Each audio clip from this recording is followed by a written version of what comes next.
In the quiet shadows of a Manhattan jail cell on a warm August morning in 2019, a story ended, or perhaps it simply transformed into something far more elusive. A financier who once walked among presidents and princes, who hosted scientists and celebrities on his private island, was found lifeless. The official word was suicide, but the questions would only multiply, spreading like ink through water, touching lives and institutions across the globe. Hello, I'm Elias Whitaker, your guide through these hidden stories of our time. Tonight, as the world settles into stillness, we'll explore a tale that has captivated millions. The release of the Epstein Files, a saga of power, secrecy, and the long road toward truth. This is a story of documents finally emerging from the darkness, of survivors finding their voices, and of a society grappling with uncomfortable revelations. As we journey through this narrative together, let your body sink deeper into comfort and feel your breathing slow. The mysteries we explore tonight are real, drawn from official records and documented history. But our purpose here isn't to disturb. We're here to understand, to reflect, and to find peace in knowing that even the deepest secrets eventually see the light. Settle in, dear listener, and let the night embrace you as we unravel this tangled web, thread by careful thread. To understand the files, we must first understand the man. Jeffrey Edward Epstein was born on January 20th, 1953, in Brooklyn, New York, and his early years held no hint of the empire he would build or the devastation he would cause.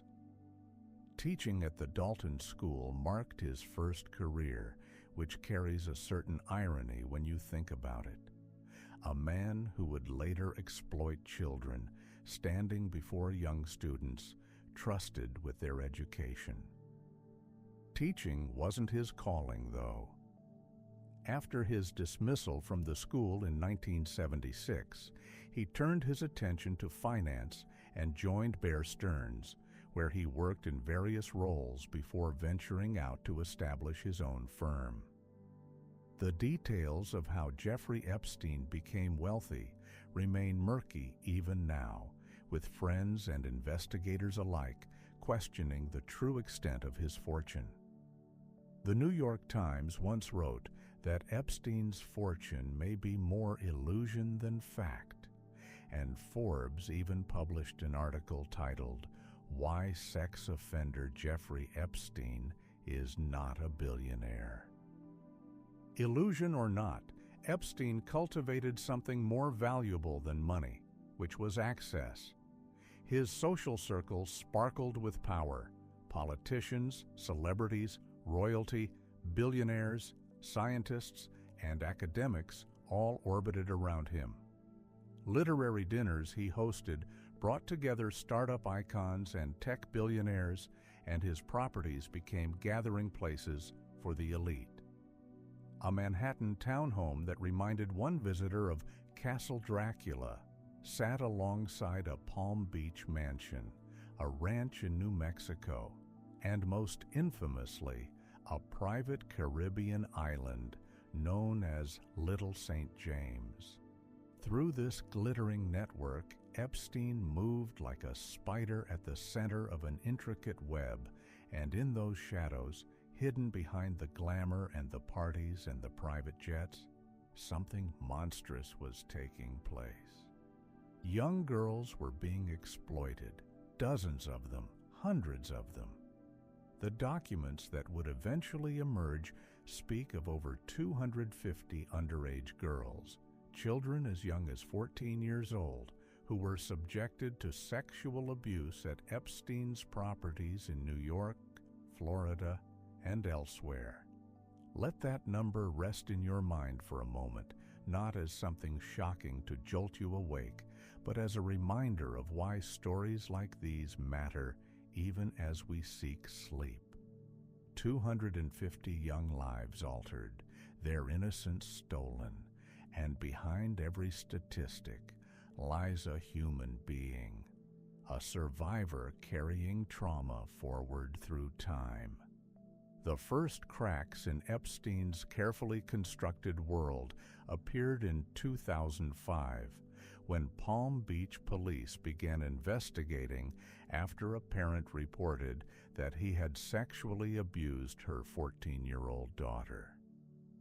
Think of that parent's courage, stepping forward when powerful forces prefer silence. Investigators dug deeper, and the scope became clear. Federal officials identified 36 girls by 2006, some as young as 14, whom Epstein had allegedly sexually abused. On July 19, 2006, a Palm Beach County grand jury indicted him on one state felony charge of solicitation of prostitution. And that's when the story takes its first disturbing turn. What should have been a reckoning became something else entirely. Jeffrey Epstein pleaded guilty in 2008 to just 2 state charges: procuring a child for prostitution and soliciting a prostitute. His sentence came in at 18 months in prison. Let that sink in as you breathe slowly, in and out. 18 months for crimes against dozens of children. The full story gets worse. Epstein didn't serve his time in a state prison, as most convicted sex offenders would, but instead was housed in a private wing of the Palm Beach County Stockade. After just 3.5 months, authorities granted him work release, which allowed him to leave the jail for up to 12 hours a day, 6 days a week, to commute to an office. Of his 18-month sentence, he served only 13 months total. This extraordinarily lenient outcome resulted from what came to be known as the Non-Prosecution Agreement, a deal negotiated with the U.S. Attorney's Office for the Southern District of Florida. Then U.S. Attorney Alex Acosta oversaw the agreement, and he would later serve as Labor Secretary under President Donald Trump. The terms of this agreement would haunt American justice for years. Epstein received immunity from federal prosecution, and that immunity extended to any potential co-conspirators, though the agreement didn't name them all. The deal was signed and kept largely secret from Epstein's victims, which a federal judge would later rule broke the Crime Victims' Rights Act. An appeals court would eventually call this non-prosecution agreement a national disgrace. But in 2008, it held. Epstein registered as a sex offender, served his remarkably brief time, and in July 2009, he walked free, and his elite social circle remained largely intact, which was perhaps the most astonishing part of all. No telling of this story would be complete without understanding Ghislaine Maxwell.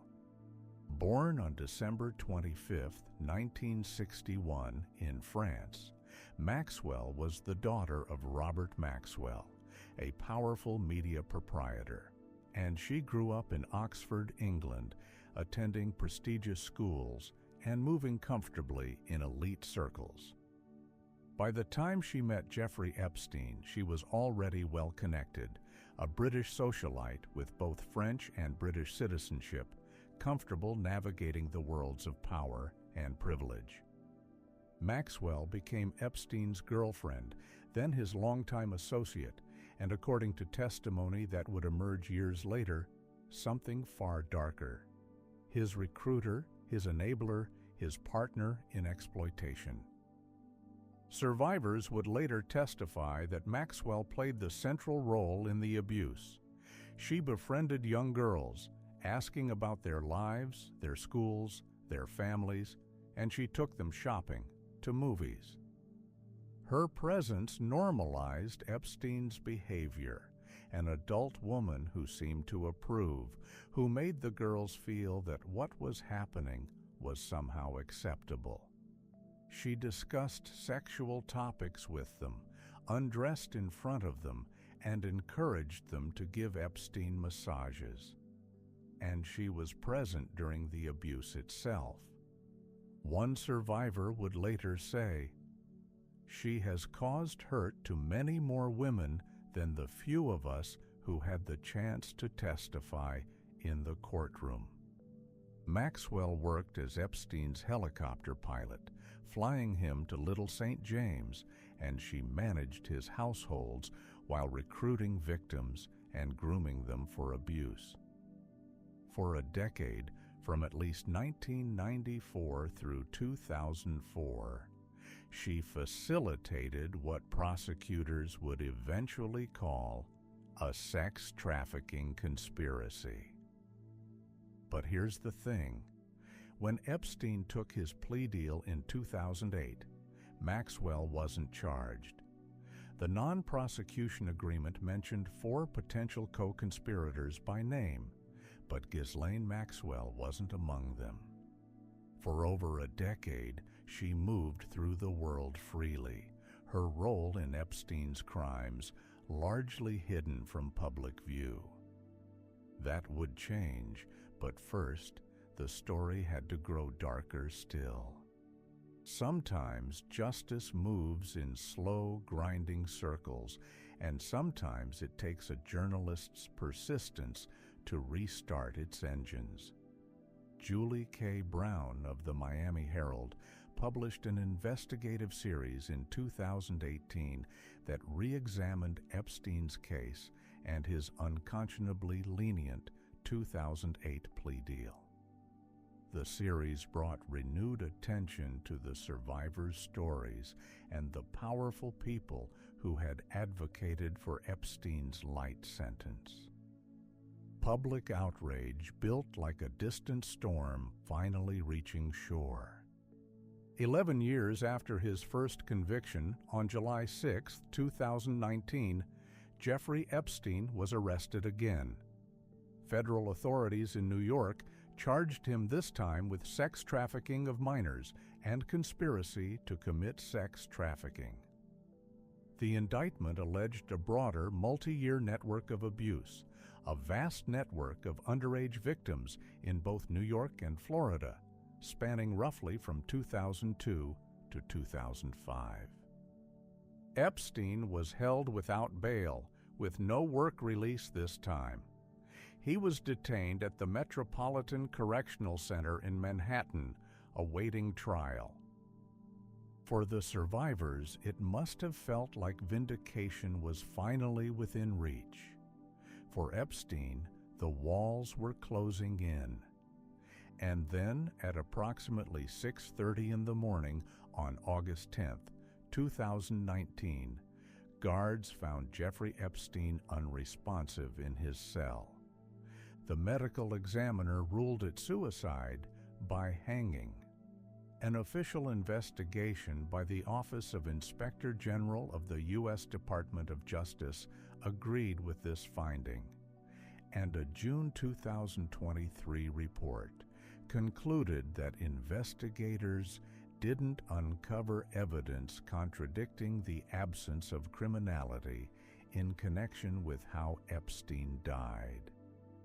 Epstein's death sparked something no official report could quiet, though, which was widespread skepticism.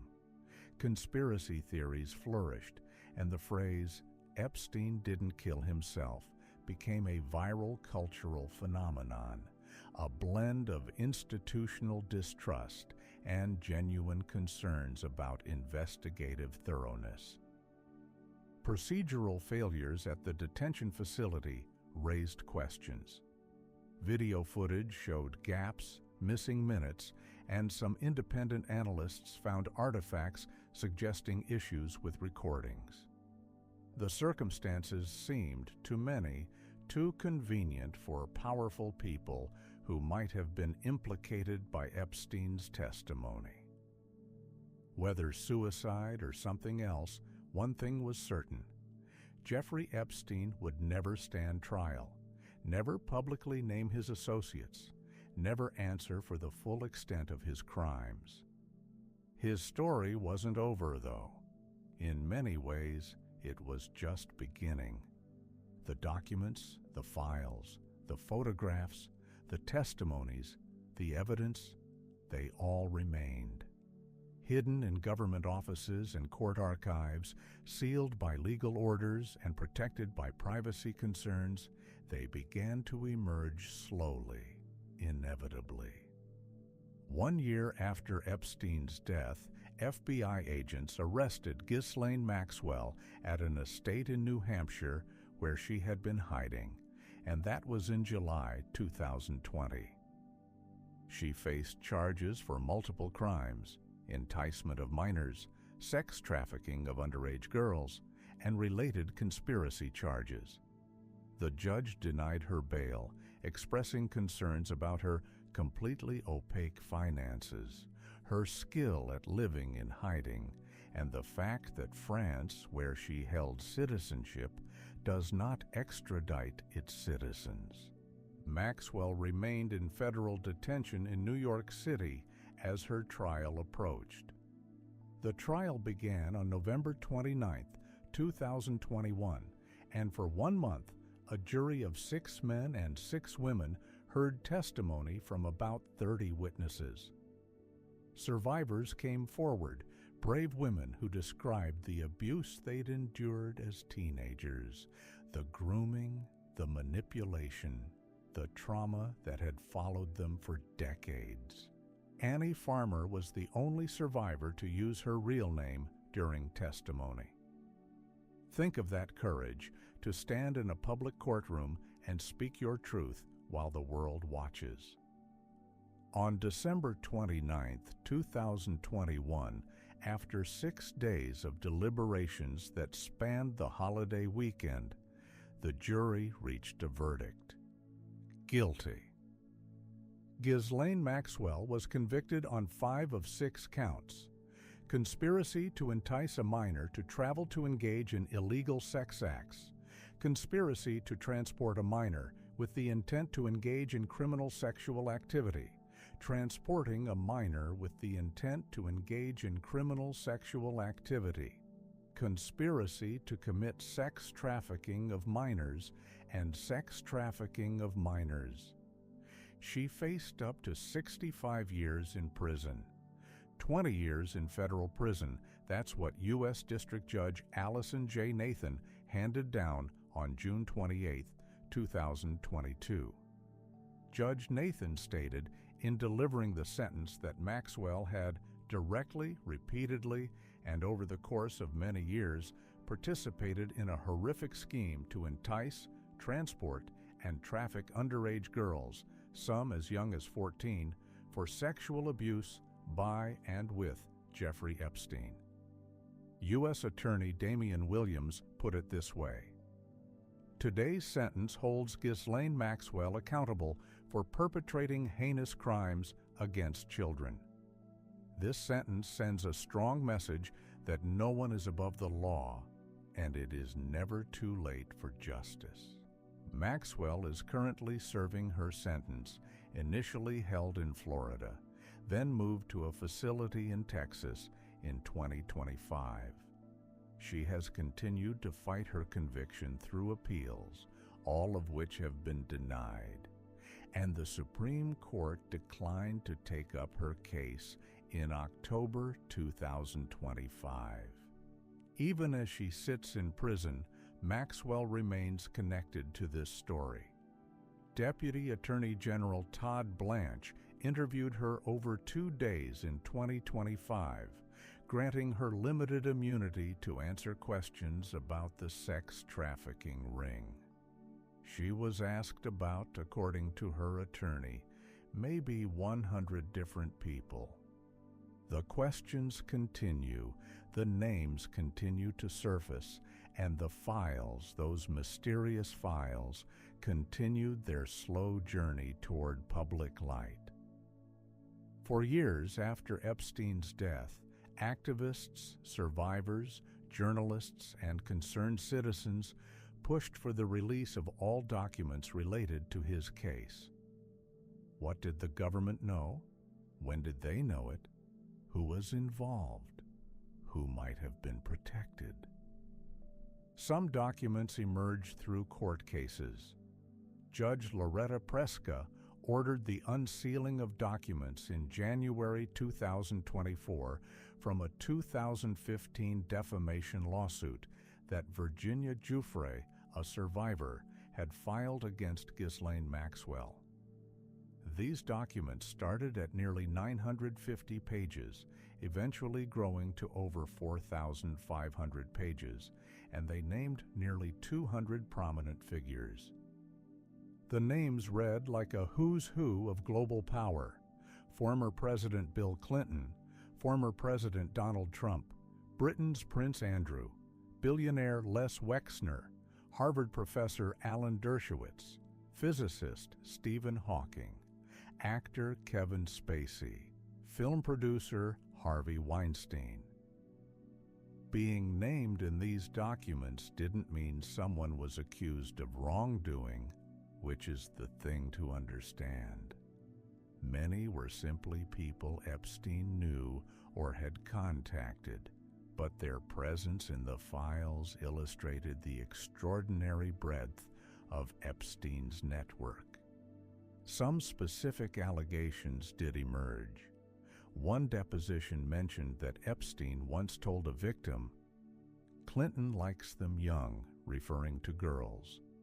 And a document from a 2020 case against Epstein's estate alleged that Epstein took a 14-year-old girl to Trump's Mar-a-Lago resort in Florida and introduced her to Trump, elbowing him and saying, "This is a good one, right?"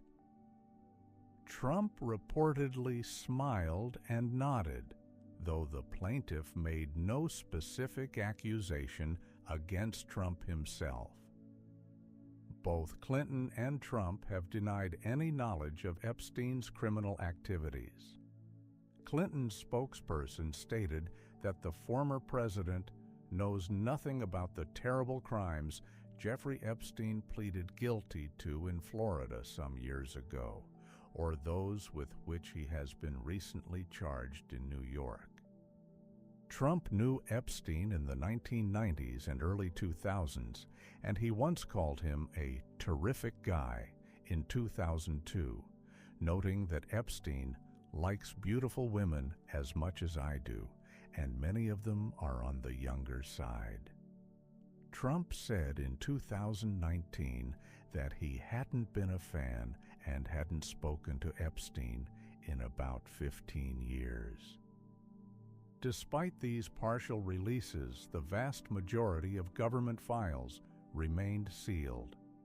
The Department of Justice held nearly 100,000 pages of documents, plus 40 computers, 70 CDs, 26 storage drives, and 6 recording devices, collectively about 300 gigabytes of data. And they weren't being released. This frustrated survivors who felt the full truth was being hidden, and it frustrated the public, who suspected powerful people were being protected. The issue became a political flashpoint. During the 2024 presidential campaign, Donald Trump was asked twice if he would release the Epstein files if elected. He told Fox News in June 2024, Yeah, I would." And in September, he told podcaster Lex Fridman he would have no problem releasing the files and would probably make the client list public. Once in office, Trump's position shifted.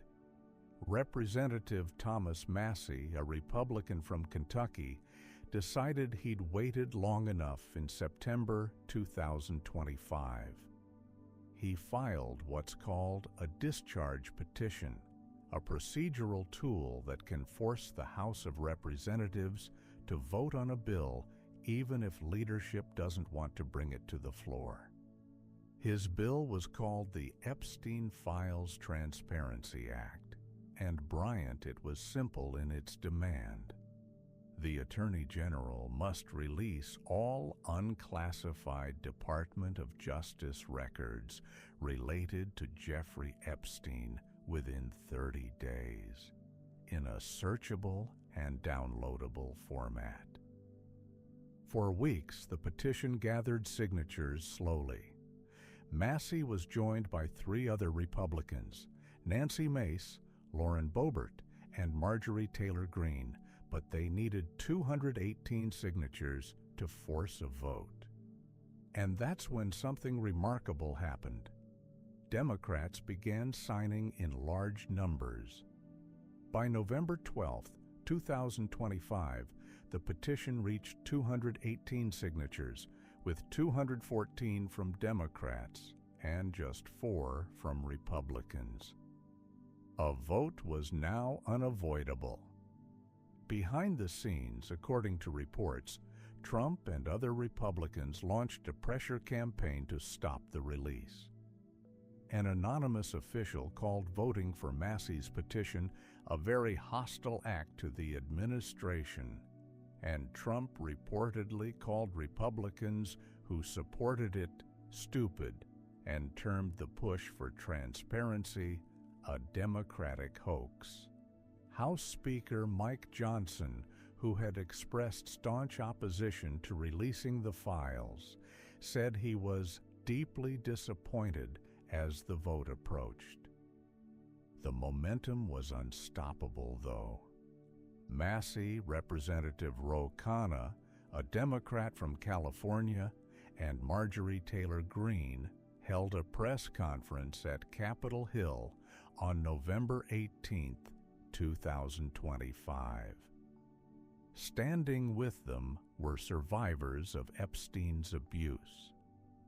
That afternoon, the House of Representatives voted, and the result was overwhelming. 427 in favor, just 1 against. Republican Representative Clay Higgins cast the lone no vote. The same day, the Senate passed the bill unanimously. On the morning of November 19, 2025, the Epstein Files Transparency Act reached President Trump's desk. Despite his earlier opposition, despite having urged Republicans to vote against it, Trump signed the bill into law that evening and announced it on Truth Social, with no reporters present. The clock was now ticking.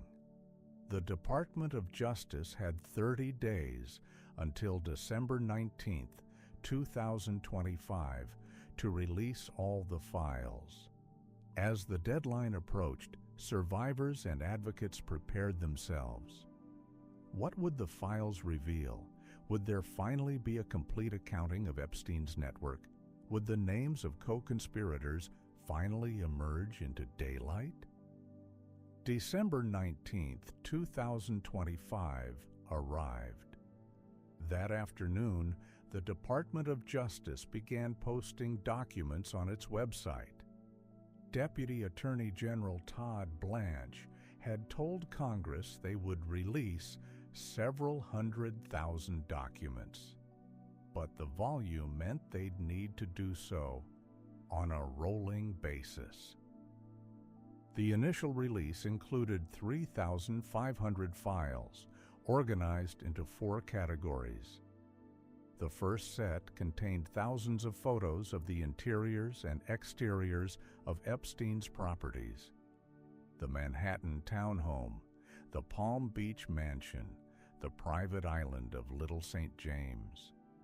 Images of bedrooms, massage tables, pools, visual evidence of the spaces where abuse occurred. Personal photos of Epstein with high-profile individuals filled the second set. Images showed Epstein shirtless on boats and near helicopters, and there was a photo of former President Bill Clinton, also shirtless in a hot tub, with the face of the person next to him redacted. Among the photos was a framed image showing Epstein with a woman whose identity was obscured and an oversized check for $22,500 signed by Trump with a caption that read, "Once in a blue moon." There were photos of Epstein standing over 4 women wearing matching outfits, their hands in prayer position. Some of the released materials were marked CSAM, which stands for Child Sex Abuse Material, and these were heavily redacted. The third and fourth sets included New York grand jury materials and investigation evidence, transcripts, reports, seized items. Among the items listed was a book titled Massage for Dummies, which is a chilling detail, given that Epstein was charged with sex trafficking minors during so-called massage sessions. As people began sifting through the documents, something became clear.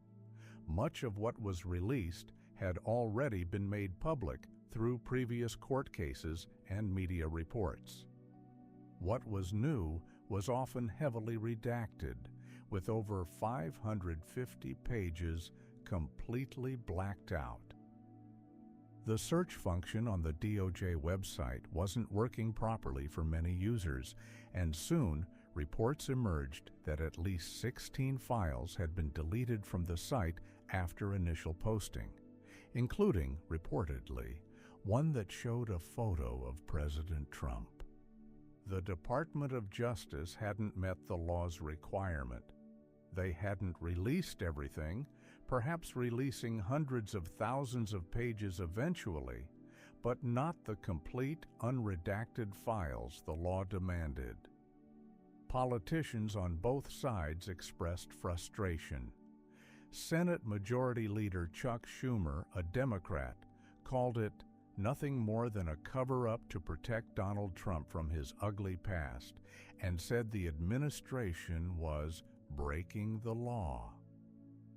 Representatives Massey and Khanna, who had fought so hard for transparency, criticized the partial release on social media. Representative Marjorie Taylor Greene called it not MAGA and said the DOJ had failed. For the survivors, the release was bittersweet. Danny Bensky, who survived Epstein's abuse, said she felt validated, but noted it wasn't as complete as survivors had hoped. "There's so much information, and yet not as much as we may have wanted to see," she told NBC News. Maria Farmer, whose 1996 complaint to the FBI was finally revealed in the documents, said, "This is amazing. Thank you for believing me. I feel redeemed. This is one of the best days of my life." But she added, "Of course, it's mixed with the fact that I'm devastated about all the other little girls like Virginia who were harmed because the FBI didn't do their job." Annie Farmer called the Transparency Act's passage a long overdue victory, though bittersweet. The files confirmed something many had long suspected. The FBI had been warned about Epstein's crimes in September 1996, nearly a decade before his first arrest. Maria Farmer had reported him then, alleging child sex abuse, but officials failed to take steps to investigate. How many girls might have been spared if someone had listened in 1996? And so, dear listener, we arrive at the present moment. The files are partially released, still emerging on a rolling basis. Maxwell sits in prison, Epstein is in the ground, and the questions continue. Were there others involved who haven't been held accountable? The documents mention many names, but as investigators have noted, there's no evidence of the mythical client list that conspiracy theories have long imagined.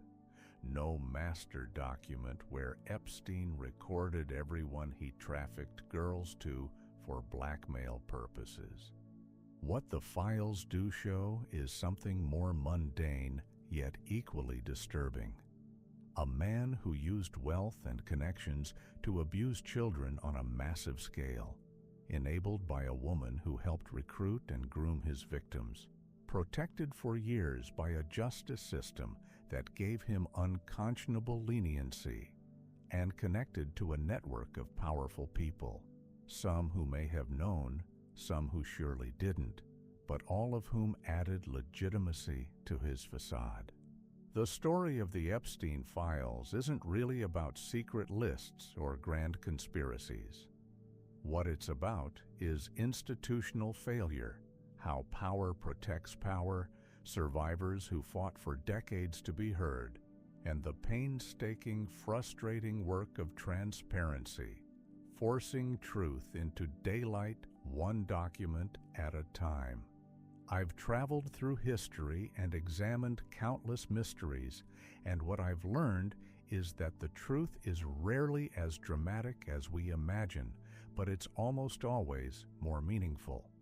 The real mystery of the Epstein Files isn't what scandalous revelation might still be hidden in those redacted pages. What matters is how our systems allowed this to happen for so long, and what we do with that knowledge now. Over 250 young girls were exploited. That's the number that matters, and behind that number are survivors like Maria, Annie, Danny, and so many others who have carried the weight of trauma for years. Their courage in coming forward, in testifying, in speaking their truth publicly, is the real story here. Justice, when it finally arrived, was imperfect. Epstein never stood trial. Many questions remain unanswered, and the files are still being released, slowly, incompletely. But the direction of movement is clear, toward transparency, toward accountability, toward light. And that's the lesson we can take with us as we drift toward sleep tonight. Secrets have a way of emerging. Darkness gives way to dawn given time, and survivors, when they find their voice, can change the world. Justice, though slow and imperfect, can still arrive. As you settle into rest now, let this story remind you that the arc of truth is long, but it does bend. Speaking up matters, persistence matters, and no one, regardless of their wealth or connections, is truly beyond the reach of accountability. Not forever. Rest well, knowing that even in the darkest corners, there are people fighting for truth.